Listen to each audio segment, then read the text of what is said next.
SSC 2025-এর খাতা দেখা নিয়ে গুরুত্বপূর্ণ আপডেট ভিডিওতে তোমাদের সবাইকে স্বাগতম জানাচ্ছি। বিভিন্ন বোর্ডের শিক্ষকদের সাথে কথা বলে তোমাদের খাতা সম্পর্কে বেশ কিছু আপডেট তথ্য জানাচ্ছি।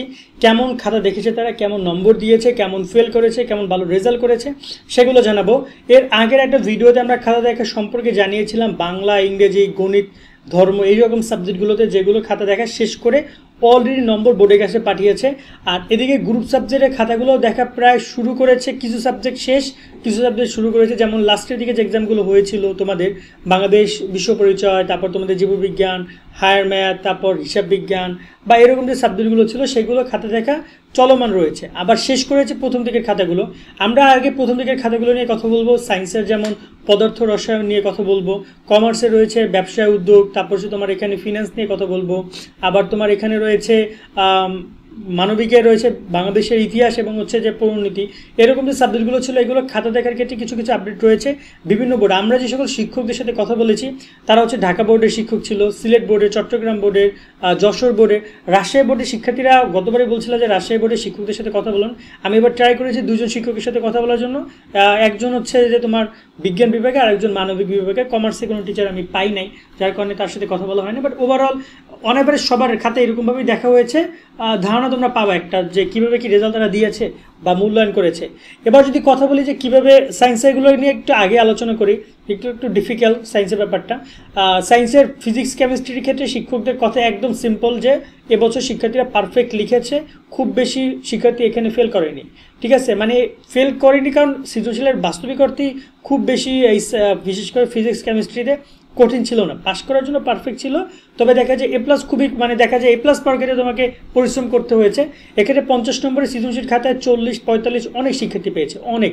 এটা সবগুলো বোর্ডের টিচারে বলেছে অনেক শিক্ষার্থী 50-50-50-এর মধ্যে 45-40 পেয়েছে। এখন যদি ব্যবহারিক আর এমসিকিউতে যদি ওরা অন অ্যাভারেজ 20 বা 15 করে পায়, 20 করে পাবে অন অ্যাভারেজ, তাহলে ওদের এ প্লাস থাকবে। 20 করে পাইলে হবে, যারা 40 পেয়েছে তাদের এ প্লাস থাকবে। এখন এই জায়গায় আরেকটা ব্যাপার হচ্ছে যে কেমিস্ট্রির ক্ষেত্রে শিক্ষকদের দুই একটা কথা রয়েছে কয়েকটা বোর্ডের শিক্ষকদের, যে কেমিস্ট্রির শেষের দিকে অনেক সৃজনশীল শিক্ষার্থীরা স্কিপ করেছে, ভালোভাবে লেখেনি, এই প্রবলেমটা ছিল। বাট এটা আবার সব বোর্ড বলেনি, দুই একটা বোর্ডের শিক্ষকরা বলে, যেমন বরিশাল বোর্ডের শিক্ষক বলেছে যে কেমিস্ট্রিতে আমি আর যতগুলো খাতা পেয়েছি দেখেছি শেষের দিকে সৃজনশীলগুলো ওরা ভালো করে লিখিনি। এখন এটা কেন একমাত্র তোমরাই ভালো জানো, বাট সবগুলো বোর্ড না।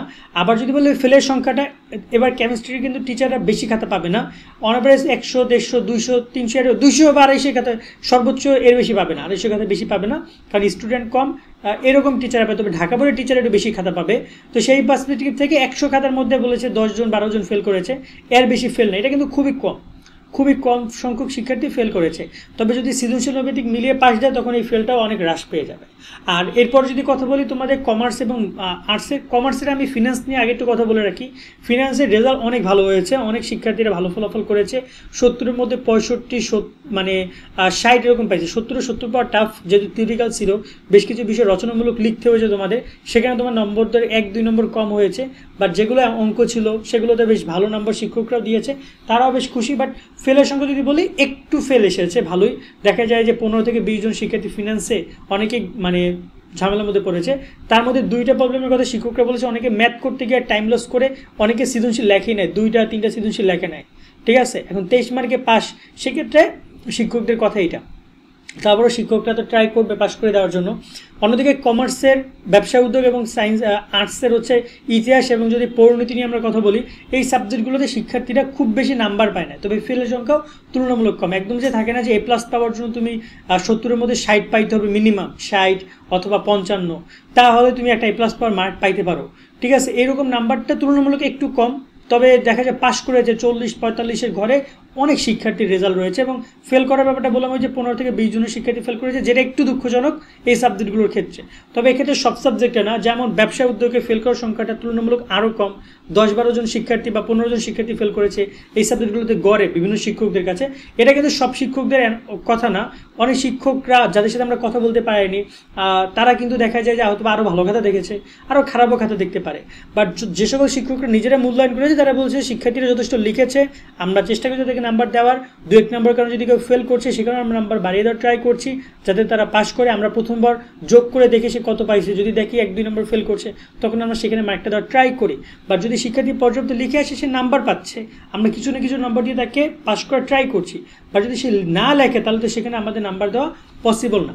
তো এইটা হচ্ছে আপাতত এই গ্রুপ সাবজেক্টগুলোর তথ্য। এটা আমি তোমাদেরকে বলবো যে তোমরা ভবিষ্যৎ নিয়ে চিন্তা ভাবনা করো, খাতাতে নিজেরা মূল্যায়ন করছে নিজের মতো করে। হ্যাঁ, অভিযোগ যেগুলো ছিল তোমাদের টিকটকাররা খাতা দেখছে, অন্যান্য স্টুডেন্টের খাতা দেখছে, সেই অভিযোগটা থাকবেই।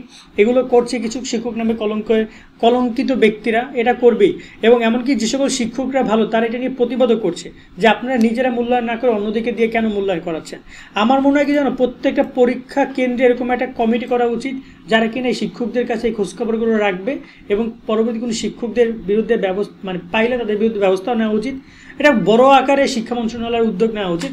আজকের মধ্যে ভিডিও আমরা শেষ করছি। সকলে অনেক অনেক ভালো থাকবা। আল্লাহ হাফেজ।